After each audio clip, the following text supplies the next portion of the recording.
Kisah diawali dengan memperlihatkan seorang bapak-bapak bernama Piki yang sedang mengobrol bersama istrinya. Dalam obrolannya tersebut, Piki dan sang istri sedang membahas anak mereka yang sebentar lagi akan pulang perang dari Afghanistan.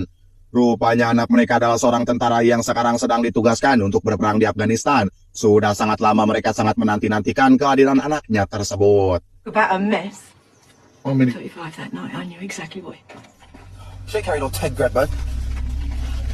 Siang harinya adegan pun berpindah ke seorang wanita yang saat itu sedang mengambil uang di sebuah bank. Namun tanpa ia sadari, di luar sudah ada 4 orang bandit yang sedang mengincar wanita itu. Salah seorang bandit mengatakan kalau ia sudah memantau wanita itu sejak beberapa hari yang lalu. Dan ia yakin aksi mereka akan begitu sangat mudah.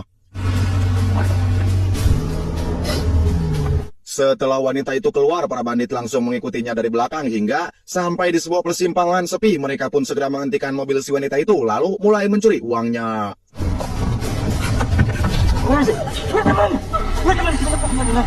Di waktu yang sama tiba-tiba Piki kebetulan melintas di sana sehingga ia pun langsung berhenti untuk menghentikan para bandit itu. Melihat kedatangan Piki, salah satu dari mereka langsung memukul Piki dan menyuruhnya segera pergi. Akan tetapi Piki yang tidak takut mencoba melawan hingga ia tak sengaja menumbangkan satu orang bandit itu sampai membuatnya maut.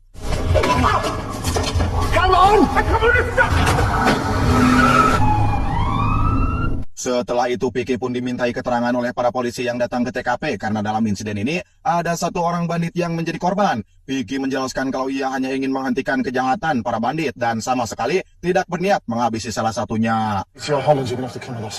A lot of questions. Right, fantastic. Di sisi lain, 3 orang bandit yang tadi sekarang akan menemui bosnya di sebuah tempat. Ini dia bos mereka yang bernama Warren. Diketahui, Warren adalah ketua dari para bandit yang ada di London. Di sini mereka langsung menjelaskan kepada Warren kalau aksinya telah digagalkan oleh seorang bapak-bapak, yaitu Piki. My brother. He's dead, was. Mendengar hal itu, Warren awalnya biasa saja sebab uang yang mereka incar juga tidak seberapa. Namun, seketika Warren langsung murka saat diberitahu kalau adiknya tewas dalam kejadian tersebut. Can you finish him, right? Artinya satu bandit yang tak sengaja dihabisi Piki adalah adik kandung Warren. Kemudian, seorang rekan bisnis Warren yang kebetulan ada di sana langsung menyarankan Warren agar Warren menghabisi keluarga dari bapak-bapak yang sudah membunuh adiknya. Singkat cerita, pada malam itu juga Warren dan ketiga bandit yang merupakan anak buahnya langsung mendatangi rumah Piki. Mereka mengetahui rumah Piki setelah berhasil melacak plat nomor mobilnya. Kemudian 2 anak buahnya mencoba mengetuk pintu depan dan saat Piki mengeceknya dari lubang pintu, tiba-tiba kemudian mereka menyelonong masuk dan memojokkan Piki. Di sini, anak buah bayaran mengatakan kalau semua ini akibat dari Piki yang sok-sokan ingin menjadi pahlawan sampai membuat adik dari bos mereka tewas. Bersamaan dengan itu, Warren dan satu anak buahnya masuk lewat pintu belakang dan langsung meringkus istrinya Piki. Kemudian mereka mengikat Piki dan sang istri lalu merekam kejadian ini sebagai upaya kenang-kenangan. Selanjutnya mereka mendudukan pasangan ini di sebuah kursi lalu menyiramkan pertalet ke sekujur tubuhnya. Piki sempat memohon agar istrinya dilepaskan karena sang istri tidak tahu apa-apa mengenai kejadian tadi siang. Namun tanpa belas kasih, Warren langsung menyalakan korek api hingga membuat pasangan ini harus maut dengan sangat mengenaskan. Fuck me.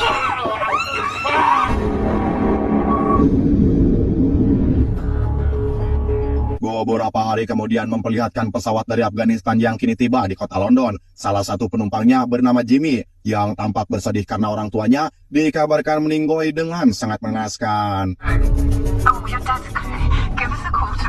Ternyata Jimmy ini adalah tentara pasukan khusus Inggris yang baru saja pulang bertugas dari Afghanistan dan Jimmy merupakan satu-satunya anak kandung Piki.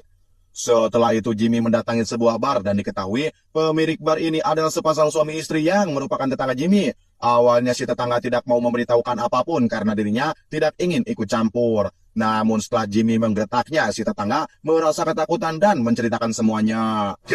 Jesus, leave it! I called the fire service. Scared. Who are they? Setelah pulang dari bar, Jimmy langsung mendatangi garasi yang mana tempat inilah kedua orang tuanya dihabisi dengan sangat brutal. Di sini, Jimmy tak sengaja menemukan sebuah foto dirinya bersama kedua orang tuanya. Dan hal itu membuat Jimmy semakin bersedih. Tak berselang lama, Jimmy dihampiri oleh salah satu orang polisi bernama Drip. Diketahui, Grip adalah sahabat lama Jimmy dan ia jugalah yang mengabarkan kepada Jimmy tentang kematian kedua orang tuanya. Di sini Grip memberitahu kalau ada salah satu warga yang sempat melihat mobil BMW hitam diparkir di depan rumah kedua orang tua Jimmy pada saat malam kejadian. No, so bring it to you tomorrow. Keesokan harinya Jimmy mendatangi makam kedua orang tuanya dan di sini Jimmy mengucapkan kata maaf karena tidak bisa melindungi mereka. Kemudian Jimmy pergi ke gereja untuk mendoakan kedua orang tuanya. Bersamaan dengan itu, datang seorang wanita bernama Lisa dan ternyata Lisa ini adalah istrinya Jimmy. Trying to wake up for it. Diketahui hubungan rumah tangga antara Jimmy dan Lisa diambang perceraian sehingga mereka terlihat tidak terlalu dekat. Di sini Lisa meminta maaf kepada Jimmy dan berharap mereka berdua bisa memperbaiki hubungannya seperti dulu. Jimmy menjawab kalau ia pasti pulang tapi tidak dalam waktu yang dekat.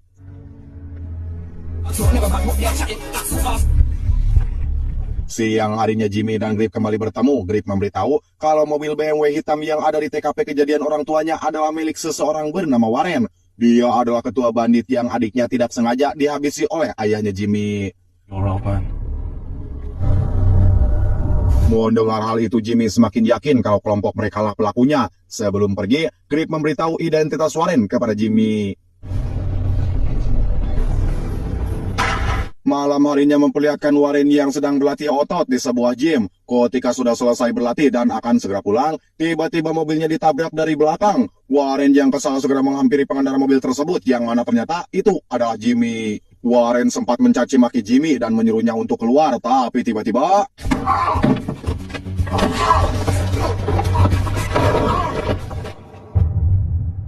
Warren yang tersadar ternyata ia sudah ada di dalam mobil dalam keadaan terikat. Terlihat Jimmy juga yang menyiramkan bensin ke mobilnya Warren. Setelah itu Jimmy bertanya apakah Warren masih ingat dengan pasangan orang tua yang sudah dibakar Warren 1 minggu yang lalu.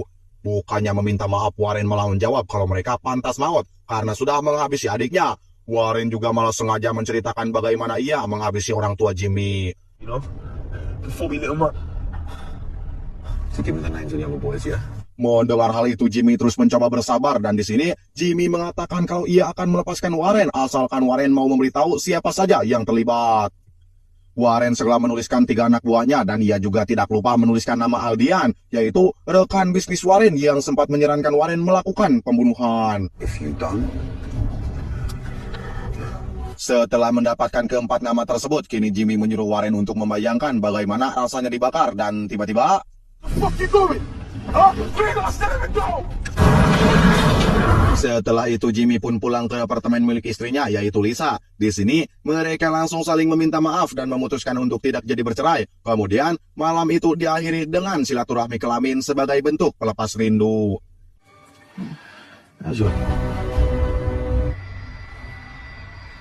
Keesokan harinya di TKP kejadian semalam, para polisi sedang mengidentifikasi kematian Warren. Terlihat satu anak buah Warren yang juga ada di sana dan ia segera menghubungi rekannya untuk memberitahu kalau bos mereka sekarang sudah maut. Malam harinya 2 anak buah Warren berniat mendatangi apartemen Aldian, yaitu rekan bisnis Warren. Sesampainya di sana, mereka berdua langsung menuduh Aldian karena ternyata mereka menuduh Aldian sebagai pelaku atas mautnya Warren. Nice call. Within a minute, bro. Diketahui sehari sebelum kejadian mereka sempat bersih tegang dengan Aldian. Bersamaan dengan itu, datang kekasih Aldian yang langsung balik menodong mereka. Di sini Aldian mengatakan jika ia berniat menghabisi Warren, maka ia langsung menembaknya dan tidak mungkin harus melakukan pembakaran.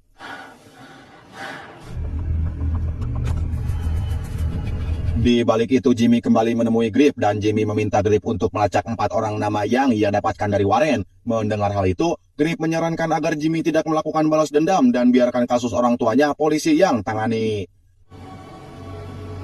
Urban safari across London. Jimmy menjawab kalau hukum di negara ini sudah bobrok, bahkan protes pun sudah jarang sekali didengar. Para polisi hanya mengambil pernyataan dari para penjahat lalu memprosesnya, sementara para penjahat sendiri menertawakan mereka. We've got a generation of offenders we don't end.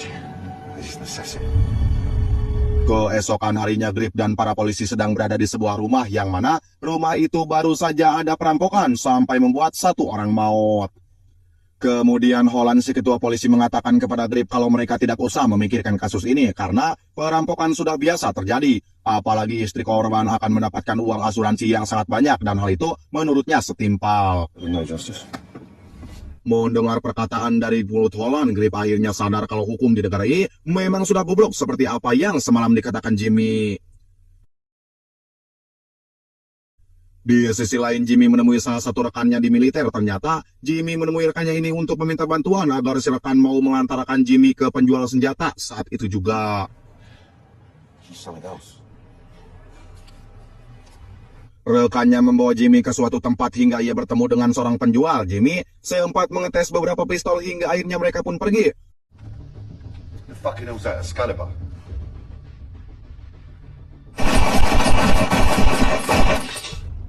I get him a sign and stuff like that. Sebelum berpisah, si rekan mengucapkan belasungkawa atas tewasnya kedua orang tua Jimmy. Si rekan juga mengatakan jika dirinya adalah Jimmy, maka ia akan melakukan hal yang sama, yaitu membrutal. Where's that thing? Do you understand what I'm saying to you? You need anything else, you just let me. Malam harinya 3 orang bandit anak buah Warren terlihat sedang minum di sebuah bar. Tak lama kemudian, salah satu dari mereka pergi ke toilet karena kebelet pipis. Namun saat di dalam toilet, anak buah Warren dibuat kaget karena di sana sudah ada seseorang yang menggunakan topeng. Tapi tiba-tiba, ketika tersadar, anak buah Warren sudah berada di sebuah gudang dalam keadaan terikat dan mulut dipasangi penjepit. Ternyata, pria bertopeng tadi tidak lain adalah Jimmy, yang sekarang sudah mengantongi identitas para bandit dari sahabatnya, yaitu Grip. Jimmy yang merupakan pasukan khusus ahli interogasi nampak tahu betul bagaimana cara membuat targetnya putus asa. Hello? This was a bad joke.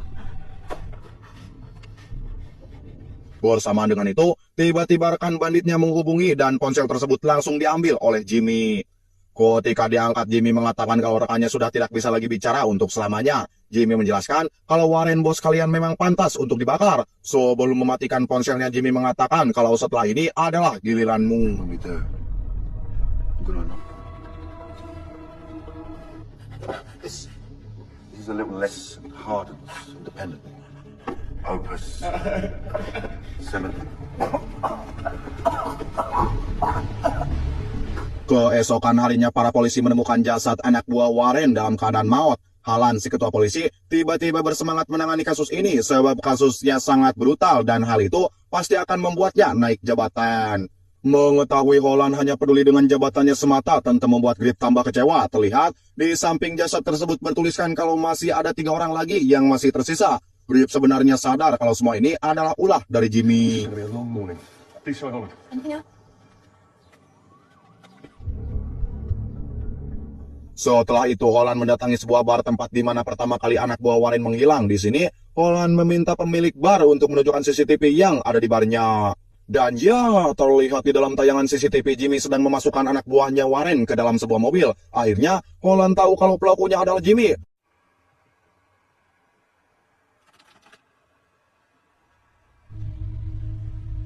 Kemudian Holland segera mengirimkan 2 orang polisi untuk mencari Jimmy di apartemen istrinya, yaitu Lisa. Sesampainya anak buah Holland di sana, Lisa terpaksa berbohong dengan mengatakan kalau Jimmy sudah tidak pernah ke apartemennya lagi karena rumah tangga mereka diambang perceraian. Series of crimes.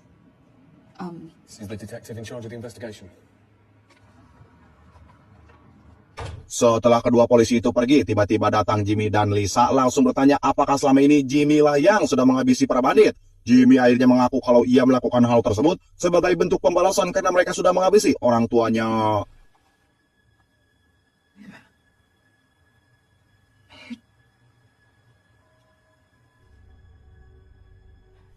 Keesokan harinya saat Jimmy sedang berbelanja makanan untuk istrinya, terlihat ada beberapa polisi yang tengah mencari Jimmy. Menyadari akan hal itu, Jimmy pun bergegas kabur melalui pintu belakang. Sayangnya, ketika Jimmy sedang berjalan menuju ke apartemen, para polisi tadi berhasil memergoki Jimmy.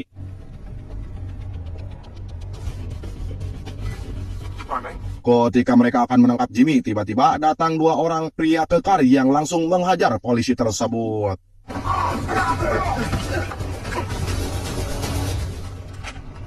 Setelah para polisi itu ditumbangkan, lalu keluar seorang pria yang mana ternyata pria ini adalah atasan Jimmy di militer. Kemudian, si kolonel segera membawa Jimmy pergi bersama mereka. Di dalam mobil, kolonel mengatakan kalau tugas Jimmy di Afghanistan belum selesai dan militer Inggris begitu membutuhkan sosok seperti Jimmy. Si kolonel juga ternyata sudah tahu perbuatan Jimmy kepada para bandit. Oleh sebab itu, si kolonel meminta Jimmy untuk berhenti mengurusi para bandit sebelum semuanya bertambah kacau. Mendengar hal itu, Jimmy malah mengatakan kalau ia ingin keluar dari militer. Si kolonel yang tidak mau sampai Jimmy keluar, ia pun akhirnya memberikan waktu 48 jam untuk Jimmy menghabisi para bandit yang masih tersisa. Out? Seen enough blood to last them. Maybe driving a forklift trees drones that walk the streets. Yeah, it was to clean up your personal shit. Malam harinya terlihat salah satu bandit anak buah Warren sedang bersantai di sebuah klub. Namun tak lama ia mendapatkan sebuah kiriman surat yang mana surat tersebut berisikan foto rekannya yang kemarin dihabisi Jimmy. Menyadari Jimmy sedang mengintainya, anak buah Warren pun segera bergegas kabur. Sementara di luar, Jimmy yang sudah menunggu ia pun langsung mengajar anak buah Warren.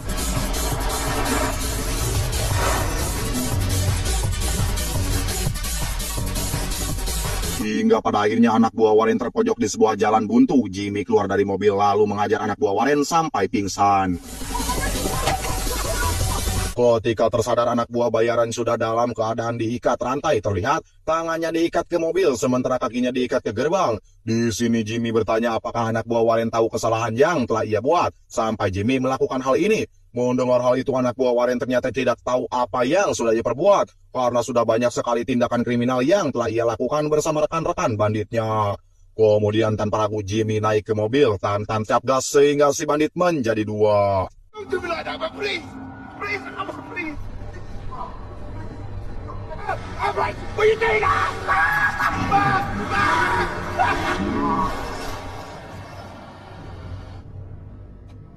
Keesokan paginya memperlihatkan si kolonel yang sekarang bertemu dengan Holland. Di sini, si kolonel menjelaskan kalau polisi tidak boleh menangkap Jimmy karena Jimmy sangat dibutuhkan oleh militer Inggris. Mendengar hal itu, Holland menolak dan akan tetap memburu Jimmy. Si kolonel menjelaskan kalau pada tahun 2010, Jimmy pernah membasmi para teroris yang meneror tentara Inggris hanya seorang diri.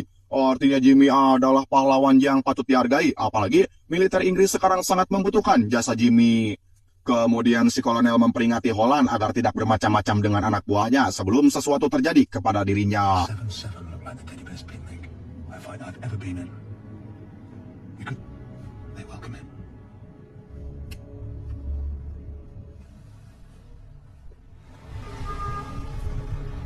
Setelah itu memperlihatkan komisaris dan inspektur kepolisian London diperintahkan untuk menghadap panglima militer serta beberapa menteri. Ternyata mereka dipanggil menghadap hanya untuk membahas Jimmy.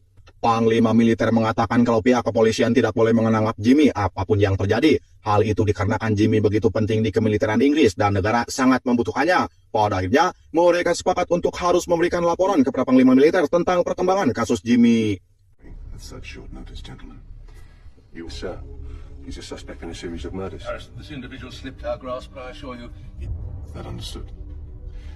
Could dispense with the cloak and dagger display here and start within the confines of our military infrastructure. Malam harinya terlihat salah satu anak buah Warren yang masih tersisa hendak mendatangi markas Aldian untuk meminta bantuan. Sebab semua rekannya sudah pada maut. Diketahui anak buah Warren yang masih tersisa ini bernama Roba. Bersamaan dengan itu, Roba dikagetkan dengan kemunculan Jimmy yang langsung memaksanya untuk menunjukkan di mana markas Aldian. Ketika Jimmy masuk ke dalam bersama Roba, terjadilah baku tembak di antara mereka. Di insiden ini, Roba berhasil tertembak di kaki, lalu diam-diam ia berhasil kabur.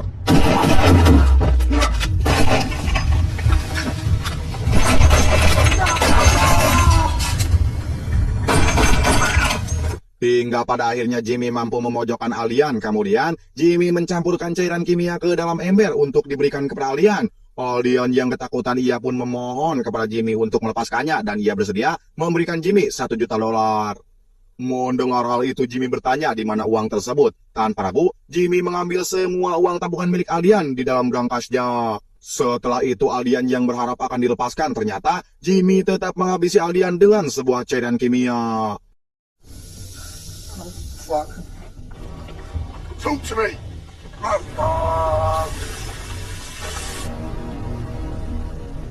Kini target Jimmy hanya tinggal Roba, yaitu anak buah Warren yang berhasil kabur. Keesokan harinya di kantor polisi ternyata Holland sekarang sudah tahu kalau selama ini Grip lah yang memberikan identitas para bandit kepada Jimmy. Holland pun langsung menanyakan siapa satu target Jimmy yang masih tersisa. Awalnya Grip tidak mau memberitahukan apa-apa, namun Holland mengancam akan memecat Grip, sehingga dengan terpaksa Grip memberitahu kalau salah satu target Jimmy adalah Roba dan sekarang sedang terbaring di rumah sakit. Holland rupanya tetap bersikeras ingin menangkap Jimmy walau atasannya sudah melarang, yaitu sebagai bentuk pembuktian kalau dirinya lebih tahu daripada Jimmy. Anyway, mate, I'm gonna find him and I'm gonna lock him up. He doesn't care about you. He's so used to being a police officer the moment he started helping. Kemudian Holland setibanya di sana, Holland ternyata malah melepaskan Roba begitu saja tanpa memberitahu kepada Grip. Alhasil, Roba langsung menyusup ke rumah orang tua Jimmy. Di sini Roba berhasil menemukan alamat di mana Jimmy dan Lisa istrinya.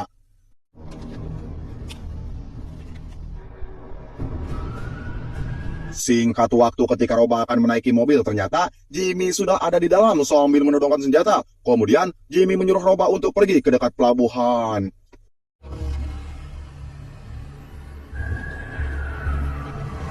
Sesampainya di sana, Jimmy menyuruh Roba untuk berlutut, sementara ia sudah memegang jarum suntik berisi cairan mematikan. Di sini, Roba mengatakan sebelum ia dihabisi, sebaiknya Jimmy melihat dulu ke dalam bagasi mobil. You better not do, huh? You fucking pussy. You won't fuck all Jimmy fucking Vickers. How long have we... Ternyata di dalam bagasi mobil tersebut ada Lisa yang sudah dalam keadaan maut. Artinya, Roba lebih dulu menghabisi istri Jimmy sebelum Jimmy tadi menangkapnya. Jimmy yang sudah tidak tahan lagi akhirnya langsung menghabisi Roba. Bersamaan dengan itu, Holland dan para polisi anak buahnya datang untuk menangkap Jimmy, sekaligus dengan Grip yang datang. Grip begitu kecewa setelah melihat Lisa pupus. Grip sangat menyesal karena ia telah memberitahu Holland tentang keberadaan Roba. Di sini Grip menyuruh Holland untuk mengakui atas kejadian ini, dan ia juga harus mengakui kalau Holland yang melepaskan Roba. Tapi Holland tidak menyangka kalau akan terjadi hal seperti ini. Kemudian Grip memberitahu kalau petinggi kepolisian sudah memerintahkan mereka semua untuk tidak menangkap Jimmy. Mendengar hal tersebut, anak buah Holland langsung menurunkan senjatanya. Grip membiarkan Jimmy pergi, namun si Holland ini tetap kekeh ingin menangkap Jimmy. Alhasil, inilah yang terjadi.